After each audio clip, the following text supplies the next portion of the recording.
We've never killed anything before. You've never had it back before. All bets were off when the roster for 2023's newest shows were pitched to networks. Convince us otherwise. The range and diversity of topics are insane. You don't have to search near and far for these incredible shows that you usually find by accident on late nights. We brought the very best right to your doorstep. She said my dad was still alive. What? And I know it can't be true because I watched him die. Number 10, Wolfpack. What's happening to us? What are you doing out here? It's the teen wolf trope over.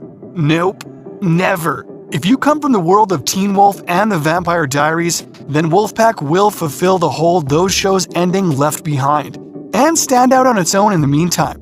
All you'll need is the first episode to convince you. Set in the present day, Wolfpack tells the story of a teenage boy and girl when a California wildfire awakens a supernatural creature.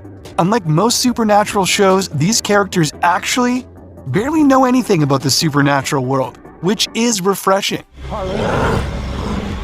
Remember. Harlan. Number 9, The Gold. Gentlemen! Come with me. Fool's Gold? You tell us.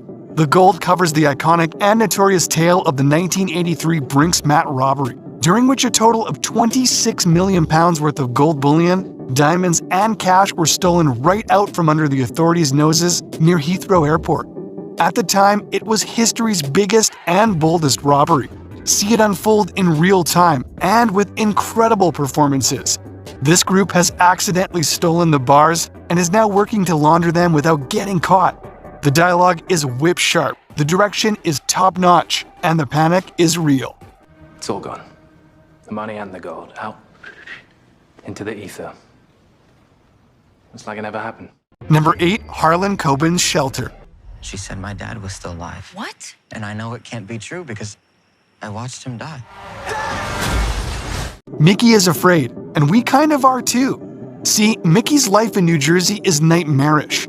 His mother is in rehab, he hates his aunt, and his dad is dead. When the Oracle-esque super creepy woman, and she is the stuff of nightmares, tells him that his dad really isn't dead, we're launched into a pedal-to-the-ground plot where Mickey just feels like he's losing it. Harlan Coben's Shelter is witty, tackles real-life problems, and is filled with wholesome friendships. Did you guys hear about Ashley? She was supposed to be here yesterday, but she never came. Maybe she's in serious trouble. Number 7, I'm a Virgo.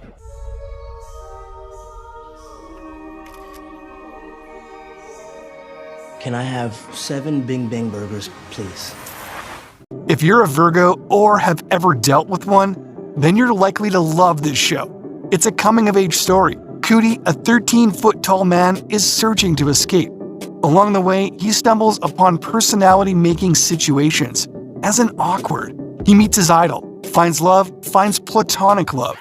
It's an overall lovely story. You'll need a calm afternoon to relax with this tale of a Virgo. You are a 13-foot-tall black man. They fear you. Number 6, The Walking Dead, Daryl Dixon. My name's Daryl Dixon. I come from a place called the Commonwealth. It's in America. Daryl Dixon is off doing stuff and things. In this dramatically anticipated The Walking Dead spin-off, the world's favorite zombie-fighting, crossbow-wielding survivor ends up on the shores of France, out of all places. Now, we'll ask you a question. Have you ever seen the zombie apocalypse through a Baroque lens? And Daryl Dixon just can't escape the mantle of responsibility.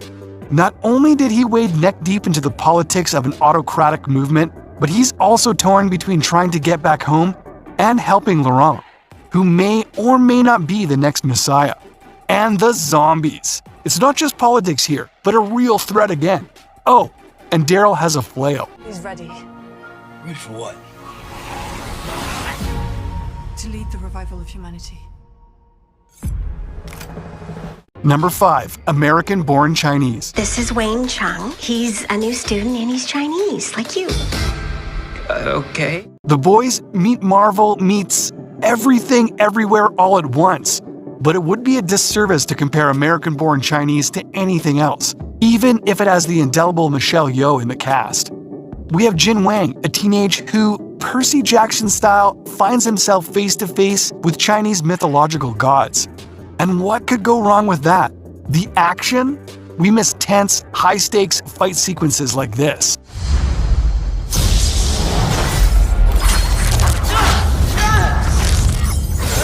Number 4, Blue Lights. I'm the driver, you're the observer. What are you observing? Another thing that proves that some cliches aren't so cliche when done right. Blue Lights is a cop show, but it's incredible. Hear us out. This Belfast-based drama follows the heels of Grace, Annie, and Tommy, police recruits who are more or less thrown off the deep end. The dynamic is entertaining. Then we have the way they deal with their community, and how their community deals with them back. It's no secret that not everyone is a fan of the PSNI in Ireland. Multiple Oliver nominals. The entire McIntyre gang just showed up over. Back up on the way. Number 3, Mrs. Davis. Is it okay if I proxy? Sorry, she'll speak to me through here, and then I'll just repeat whatever she says. Not she. It. Mrs. Davis gets wilder the more you watch it. The premise is that Sister Simone, played by Betty Gilpin, is ousted from her convent by an artificial intelligence called Mrs. Davis schemes against her.